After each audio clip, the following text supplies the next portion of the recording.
नमस्कार, कैसे हैं? नमस्कार, मैं हूं राकेश, आप लोगों के सामने स्वागत करता हूं।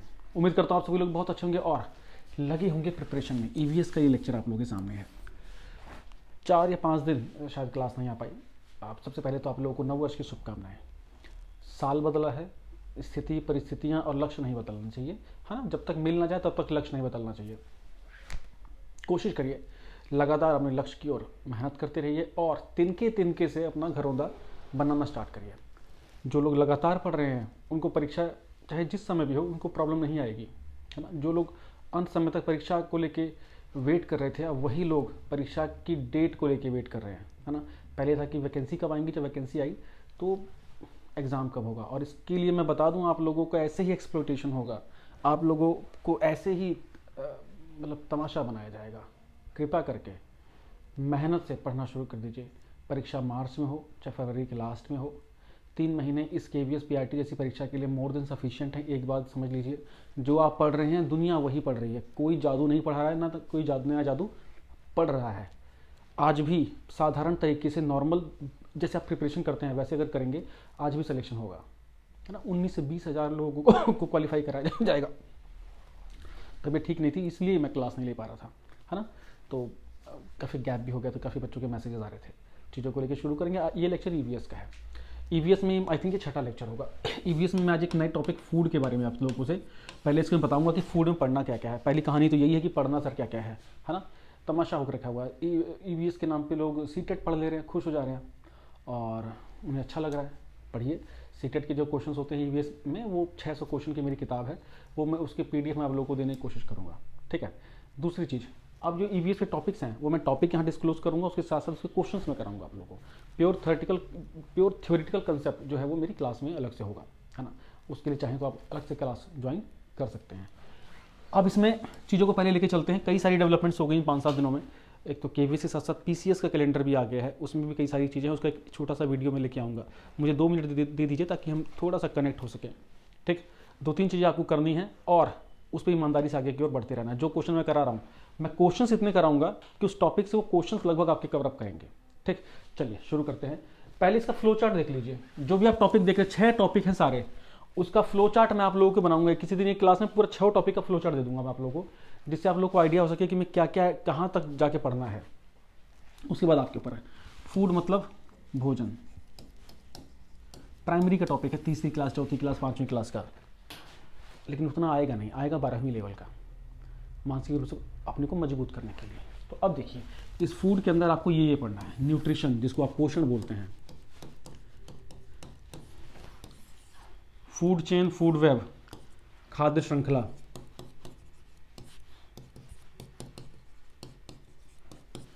इसके बाद डिजीज और डेफिशिएंसी डिजीज, जो न्यूट्रिशन की वजह से जो चीज़ें, जो पोषण कम रह जाता है उसकी वजह से जो डिजीज होती हैं वो उसे डेफिशिएंसी डिजीज बोलते हैं। अभी हम आएंगे इसके ऊपर।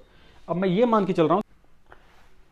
नेक्स्ट है आपका पाचन। पाचन मतलब डाइजेशन, खाना खाने से लेके एक्सक्रीशन तक, निकासी तक, हमारा जो फूड है, हमारा जो भोजन है, किस प्रकार से अलग अलग हिस्सों में जा रहा है और वहाँ क्या क्या एक्टिविटीज़ हो रही है, वहाँ से क्वेश्चन देखने को आपको मिलेंगे। आप कहेंगे सर ये तो साइंस है। जी हाँ, ये साइंस ही है, नाम से EVS का है। फिर आएगा प्रिजर्वेशन, है ना, कैसे इसको संरक्षण करते हैं फ्रूट का।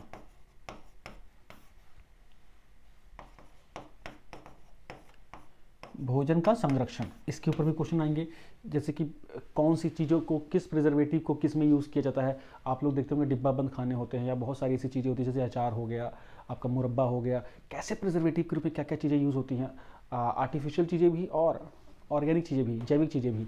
ऐसे इनको सबका ताना बाना जो मिल के बनेगा वो आपका बनेगा फूड, ठीक है। तो इसमें आपको कम से कम मेरे हिसाब से 400 से 500 क्वेश्चन करने हैं, ठीक है। और अगर आपने इनमें से कभी भी कोई टॉपिक आज तक पढ़ा नहीं है तो आप वाकई आपने देर भी की है, मैं सही बता रहा हूँ। अब जो जो चीज़ मैं करा रहा हूँ तो करते रहिए ईमानदारी के साथ और भरोसे के साथ। अब आज ये आपको, ये है इसका फ्लो चार्ट। ये आप इसको ना स्क्रीनशॉट लेके अपने चिपका के रख लीजिए कि आपको फूड में क्या क्या करना है। अब इसके मैं क्वेश्चन कराता हूँ आप लोगों को, बहुत ही बेसिक तरीके से क्वेश्चन और डिस्कशन करके, सीधे वो ऑब्जेक्टिव क्वेश्चन टाइप के नहीं। अब इसमें क्वेश्चन आता है कि, पहले मैं चीज़ बता दूँ, क्वेश्चन खूब सारे पूछता हूँ मेरे को। पहला क्वेश्चन है, न्यूट्रिशन कितने प्रकार का होता है, न्यूट्रिशन में क्या क्या आता है। या कितनी चीज़ें आती हैं, क्वेश्चन आएगा 3 चीज़ें, 4 चीज़ें, 5 चीज़ें, 6 चीज़ें, 7 चीज़ें, क्या? तो टोटल 7 के आसपास आप लोगों को अलग अलग अलग अलग चीज़ें मिलती हैं और उनको मिला के एक न्यूट्रिशन का पूरा खाका तैयार होता है। जैसे carbohydrate, protein, vitamins, fat, fibre, minerals, water, इन सबको जब हम मिलाते हैं तो हमारा क्या बनता है? न्यूट्रिशन बनता है, जिसे हम लोग पोषण बोले। पहला क्वेश्चन तो यही हो गया। पहला क्वेश्चन क्या हो गया? यही हो गया। अब इन 7 के ऊपर हम लोगों को क्वेश्चन खूब आसानी से पूछ सकते हैं। इसमें जैसे एक क्वेश्चन मैंने लिखा हुआ था अभी, बड़ा मस्त क्वेश्चन है, पेपर में आएगा। मैं बोर्ड पे इन क्लासेस में जो आप लोगों को करा दूंगा ना, वो ये मान के चलिए कि अल्ट्रा इंपॉर्टेंट है। ये क्वेश्चन मिनरल के ऊपर है, ठीक। माइक्रोन्यूट्रिएंट्स और मैक्रोन्यूट्रिएंट दो अलग अलग चीजें होती है। माइक्रोन्यूट्रिएंट किसे बोलते हैं? पिछली बार भी ऐसे क्वेश्चन आए थे। माइक्रोन्यूट्रिएंट्स या बोलेंगे जिसको सूक्ष्म पोषक तत्व, सूक्ष्म पोषक तत्व, और उसी के अपोजिट होते हैं वृहद पोषक तत्व, जो बहुत ज़्यादा मात्रा में चाहिए होते हैं। सूक्ष्म या माइक्रो न्यूट्रिएंट्स वो न्यूट्रिएंट्स होते हैं जो हमारे शरीर को बहुत ज़रूरी होते चाहिए, लेकिन बहुत चुन्नू से, बहुत थोड़े से, बहुत मामूली से चाहिए होते हैं, ठीक है। जैसे आयोडीन, आयोडीन होना बहुत ज़रूरी है हमारे शरीर में, हमको मिलना बहुत ज़रूरी है। ज़्यादा मिल गया तो दिक्कत, टॉक्सिकेशन हो जाएगा, लेकिन कम मिलना, थोड़ी मात्रा में मिलना बहुत ज़रूरी है, नहीं तो गोइटर हो जाएगा, घेंगा। बोलते हैं ना, ऐड में देखते होंगे आप लोग, आयोडाइज्ड नमक खाना चाहिए। तो आयोडीन, मैंने सिर्फ सिंबल लिखे, आपको नाम आने चाहिए, आयोडीन। क्वेश्चन क्या आता है कि निम्न में से कौन सा या फॉलोइंग में से कौन सा माइक्रोन्यूट्रिएंट्स है, मैक्रोन्यूट्रिएंट्स है? तो इंपॉर्टेंट माइक्रोन्यूट्रिएंट पढ़ लो। ये आपका सॉरी, ये आपका आयोडीन, नीचे वाला आपका आयोडीन हो गया। इसके बाद आपका iron, zinc, manganese, manganese, Cu copper, Co cobalt, Cl chlorine और MO मोलिब्डेनम। ये कुछ इंपॉर्टेंट ऐसे आपके पोषक तत्व हैं मिनरल्स में, खनिज में, जो कि हमारे शरीर में बहुत सूक्ष्म मात्रा में चाहिए होते हैं। अब यहाँ कंफ्यूज आपको बिल्कुल नहीं होना। देखो, जैसे आयोडीन का बताया, आयोडीन हमको गोइटर डिजीज से ठीक करता, से बचा के रखता है, इसके साथ साथ हमारे इंटेलेक्चुअल लेवल को भी इम्प्रूव करता है। आयरन बताने की नीड नहीं है, हमारे शरीर में बहुत इंपॉर्टेंट होता है, ये अनीमिया से ज़्यादा, खून की कमी होने से रोकता है। जिंक बहुत इंपॉर्टेंट पोषक तत्व है, मिल्क से भी मिलता है, हमारी बोन्स में भी इसकी नीड होती है। मैंगनीज, कॉपर, कोबाल्ट, क्लोरीन और मोलिब्डेनम, ये हो गया। तो एक क्वेश्चन तो यहाँ से बन गया आपका। दूसरा क्वेश्चन अगर हम देखें, मैक्रोन्यूट्रिएंट्स, वो पोषक तत्व या वो पोषक खनिज जो ज़्यादा मात्रा में चाहिए होते हैं। तो ज़्यादा मात्रा में तो 3 बड़ी चीज़ें हमारे सामने हैं।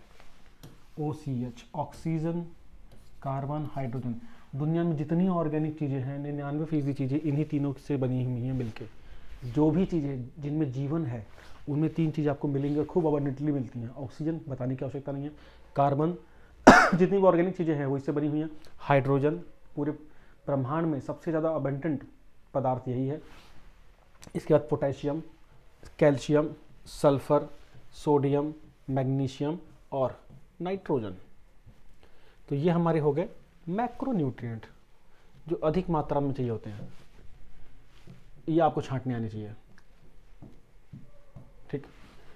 अगर आप लोगों को थ्योरेटिकल कंसेप्ट पढ़ने हैं तो मुझे बता दीजिएगा, है ना, फिर मैं कुछ कुछ उसको डिस्कस करने की कोशिश करूंगा। मैं आपको क्वेश्चंस इसलिए करा रहा हूँ, ये मान के चल रहा हूँ कि आप लोग भी कुछ थ्योरेटिकल पोर्शंस को पढ़ रहे हैं। अब इसमें लिस्टिंग जरूर कर लीजिएगा कि आपको फूड में क्या क्या पढ़ना है। अब मैं यहाँ से आप लोगों के कुछ और क्वेश्चन लेता हूँ। अगला क्वेश्चन क्या बोल रहा है, एक क्वेश्चन बड़ा शानदार दिया हुआ है। Most important function of food is, खाने का सबसे प्रमुख रूप, मतलब कि कार्य क्या है, जो हम खाना खाते हैं उसका प्राइम रीजन क्या है, क्यों खाना खाया जाता है। ऑप्शन आपके आगे दिया हुआ है, get energy, satisfy hunger, help in growth of body, realize the taste, कि एनर्जी प्राप्त करने के लिए या टेस्ट प्राप्त करने के लिए या बॉडी की ग्रोथ करने के लिए, किसके लिए। तो देखिए, जो हमको फूड की नीड होती है वो होती है ऊर्जा प्राप्त करने के लिए। किसके लिए? ऊर्जा, मतलब एनर्जी। कुछ कंसेप्ट को ना, बहुत बेसिक कंसेप्ट हैं, उनको दिमाग में ना बैठाना है। फूड की सबसे बेसिक नीड क्यों है? To get energy. ठीक है, अब हम जो खाना लेते हैं उसमें सबसे ज़्यादा एनर्जी हम किससे लेते हैं, ये भी क्वेश्चन आपको आना चाहिए। आपको जैसे पता है कि न्यूट्रिशन में, फूड में हमारे 7 तरह की चीज़ें होती हैं। कितनी तरह की होती हैं? 7 तरीके की। कार्बोहाइड्रेट,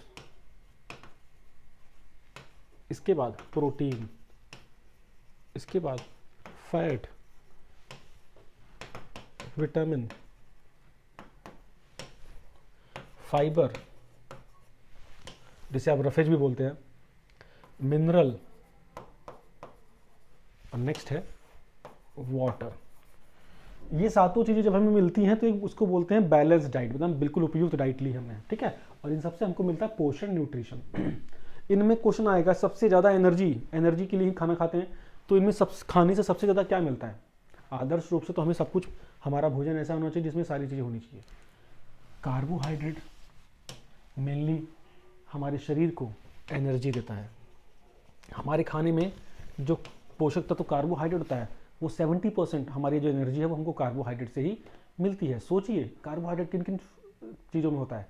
वही चीज़ें जिनको खाते ही आपको आपकी भूख तुरंत शांत हो जाए। राइस में, चपातीज़ में, मीठी चीज़ों में, है ना, इसमें कंटेंट ज़्यादा होता है। 2 समोसे खाए तुरंत भूख शांत, because they are rich in carbohydrate. आलू, है ना, बनाना, तुरंत एनर्जी मिली आपको। फिर दूसरे नंबर पे करीब 20 से 25% आपकी जो ऊर्जा होती है वो प्रोटीन से मिलती है। किससे मिलती है? प्रोटीन से। 5 से 10% आपको फैट से मिलता है। 10% 10 से 15% फैट से मिलता है। तो ये 3 बड़े सोर्स हैं जिससे आपको एनर्जी मिलती है, मोटी मोटा। इधर एनर्जी नहीं मिलती, जैसे कि विटामिन है, ये एनर्जी नहीं देता है, ये सिर्फ रोगों से लड़ने की ताकत देता है। फाइबर, ये आपका डाइजेशन सही रखता है। इसीलिए तो बोलते हैं कि आटा जब चपाती बना खाओ तो उसको छानो मत, चोकर उसका यूज़ करो, बिकॉज उसमें फाइबर होता है। हम जब फल खाने को बोलते हैं तो जूस की बजाय उसका फल खाने को बोलते हैं ताकि उसका जो रफेज है वो साथ में जाए। फिर वाटर से कोई एनर्जी नहीं मिलती। मिनरल से कोई एनर्जी नहीं मिलती है। ठीक है, वो हमारे बॉडी के मेटाबॉलिज्म को इम्प्रूव करने के लिए सही होते हैं। मेरे एक एक पॉइंट को आप लोगों को नोट्स बनाने पड़ेंगे। ये होता है लेक्चर की क्वालिटी के लिए, और साथ में लग के पढ़ना। ठीक है, 2 वे मेहनत होगी तो बात बनेगी आपकी। ये क्वेश्चन यहाँ क्लियर हो गया। पहला क्वेश्चन क्या था कि हमको फूड क्यों चाहिए होता है? एनर्जी के लिए। सबसे ज़्यादा एनर्जी कहाँ से मिलती है? कार्बोहाइड्रेट से मिलती है हमारे शरीर में। अब क्वेश्चन एक और आता है कि इनमें से किस न्यूट्रिएंट्स में सबसे ज़्यादा एनर्जी होती है? तो आपको लगेगा भाई कार्बोहाइड्रेट में होती है, सबसे ज़्यादा मिलती है। जी नहीं। इसको कैसे निकालते हैं? 1-1 ग्राम जलाओ तीनों को, 1 ग्राम प्रोटीन, 1 ग्राम कार्बोहाइड्रेट और 1 ग्राम फैट को। अब इनमें से जितनी ज़्यादा एनर्जी जिसमें रिलीज होगी उतनी ताकत है। सबसे ज़्यादा एनर्जी मिलती है फैट से। अगर हम 1 ग्राम फैट खाते हैं और 1 ग्राम कार्बोहाइड्रेट खाते हैं और 1 ग्राम प्रोटीन खाते हैं तो उन तीनों कंपैरिजन में फैट जो है वो ज़्यादा एनर्जी देगा। बिकॉज क्यों? इसकी कैलोरीफिक वैल्यू बच्चे ज़्यादा है फैट की। 1 ग्राम में फैट बर्न करेंगे तो उसमें ज़्यादा कैलोरी आपको मिलेंगी। 1 ग्राम फैट अगर आप लेंगे तो 1 ग्राम कार्बोहाइड्रेट लेंगे तो उसके मुकाबले में कम आपको एनर्जी मिलेगी। लेकिन कार्बोहाइड्रेट हम बहुत सारा खाते हैं, इसलिए तो देखा है घी आप इतना खाते हो, तेल इतना खाते हो, राइस इतना सारा खाते हो, चपाती इतनी सारी खाते हो। क्यों? ये कंपैरिजन के लिए। अगर आप लोगों ने घी ही इतना सारा खा लिया जितना आप राइस खाते हो तो हो गया काम आपका। फिर मुद्दा समझ रहे हो? ये मैं क्यों समझा रहा हूँ? आपका बिल्कुल बेस एकदम क्लियर कर लो। कंसेप्ट, कितने क्वेश्चन रटोगे? अब आपका कंसेप्ट क्लियर हो गया, रट आ जाए कितने भी क्वेश्चन आए, है ना, इस तरीके से। नेक्स्ट क्वेश्चन क्या बोलता है? नेक्स्ट क्वेश्चन इन्होंने दे दिया है प्रोटीन के ऊपर। बोल रहे प्रोटीन किससे बने हुए होते हैं? प्रोटीन हमारे शरीर के ना ईंट होते हैं। जैसे कि जो एक मकान बनता है, मान लो हमारा शरीर एक मकान है, तो मकान में जो रोल ईंट का होता है वही रोल हमारे शरीर में प्रोटीन का होता है। प्रोटीन जो क्या है बच्चे? बिल्डिंग ब्लॉक्स हैं। क्या है? बिल्डिंग ब्लॉक्स है। खूब इजी क्वेश्चन है। आएगा कि हमारे शरीर में बिल्डिंग ब्लॉक्स के रूप में किसको जाना जाता है? प्रोटीन को। हमारे शरीर की ग्रोथ में सबसे ज़्यादा रोल किसका है? प्रोटीन का। प्रोटीन किससे बने हुए हैं? प्रोटीन मेनली बने हुए अमीनो एसिड से बच्चे। किससे बने हुए हैं? अमीनो एसिड से बने हुए हैं। और अमीनो एसिड में बच्चे क्या होता है? कौन सा तत्व होता है? ये भी क्वेश्चन आएंगे। ये होता है नाइट्रोजन। ये क्या होता है? नाइट्रोजन। ठीक है, अब मैं आप लोगों से एक और क्वेश्चन पूछता हूं। निम्नलिखित में से किसको केमिकली एंजाइम्स बोला जाता है, मतलब इनमें से कौन सा पोषक तत्व एंजाइम्स के रूप में भी यूज़ होता है। देखिए एंजाइम्स क्या होते हैं, बेसिकली एंजाइम्स वो होते हैं जो हमारे शरीर की बायोकेमिकल रिएक्शन को कैटलाइज करते हैं, उत्प्रेरक के रूप में तेज करते हैं, गति देते हैं। तो इनमें से हमारे किस न्यूट्रिशन को, हमारे किस पोषक तत्व को एंजाइम्स की तरह भी यूज़ किया जाता है? ऑप्शन है कार्बोहाइड्रेट, ऑप्शन है फैट, ऑप्शन है प्रोटीन, ऑप्शन है मिनरल। आपका आंसर होगा प्रोटीन। प्रोटीन को केमिकली एंजाइम्स के रूप में भी जाना जाता है। नेक्स्ट क्वेश्चन क्या बोला, बहुत बेसिक सा क्वेश्चन है, कहीं मैं आपको और भी क्वेश्चन कराऊंगा, बस वीडियो ज़्यादा बड़ी ना हो जाए। माल न्यूट्रिशन के कम एक टर्म है माल न्यूट्रिशन।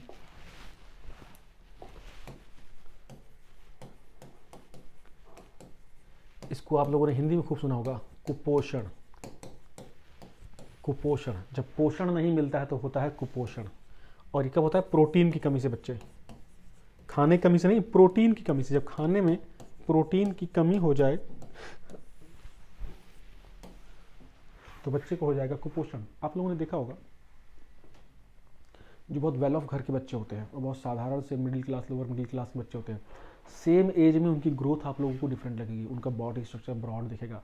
जो थोड़े वेल ऑफ हैं, जिनकी फूड हैबिट्स अच्छी हैं, उनके घर में खाने के उत्तम साधन हैं, और वो लोग जहाँ खाने के साधन थोड़े कम हैं, है ना, मलिन बस्ती में रहने वाले जो बच्चे, उनमें आपको डिफरेंस दिखेगा। और डिफरेंस किसकी वजह से है? इसकी वजह से कार्बोहाइड्रेट आपको काम करने की ताकत तो देता है सर, लेकिन आपके शरीर की पूरी ग्रोथ जो रखता है वो प्रोटीन रखता है। प्रोटीन है महंगा, पनीर खाना पड़ेगा, प्रोटीन के लिए दूध पीना पड़ेगा, प्रोटीन के लिए एग खाना पड़ेगा, प्रोटीन के लिए मीट खाना पड़ेगा। आपका ये भी रेडी हो गया, प्रोटीन कहाँ कहाँ से मिलता है? इन सब चीज़ों से, है ना। आलू खाएंगे, कार्बोहाइड्रेट मिलेगा। आलू आपको एनर्जी तो देगा लेकिन आपकी ग्रोथ नहीं होने देगा। तो आपकी इसमें दो प्रकार की बड़ी बीमारियां होती हैं जो कि खास तौर से कुपोषण में मानी जाती हैं। पेपर में बताओ कौन सा आएगा? क्वाशियोरकर और मरासमस। नाम क्या कहेंगे? Kwashiorkor, kwashiorkor, kwashiorkor. Marasmus, marasmus, marasmus. ये दोनों बीमारी प्रोटीन की कमी से होती है। आज मैं इसको डन करूंगा, इतने में छोड़ूंगा क्योंकि लेक्चर लंबे होंगे नहीं तो। कैसा लगा मुझे बताइएगा। Next class, next day, daily basis पे आपको लेक्चर्स मिलेंगे, ठीक है। उम्मीद करता हूँ लेक्चर अच्छा लगा होगा। Thank you so much, bye bye.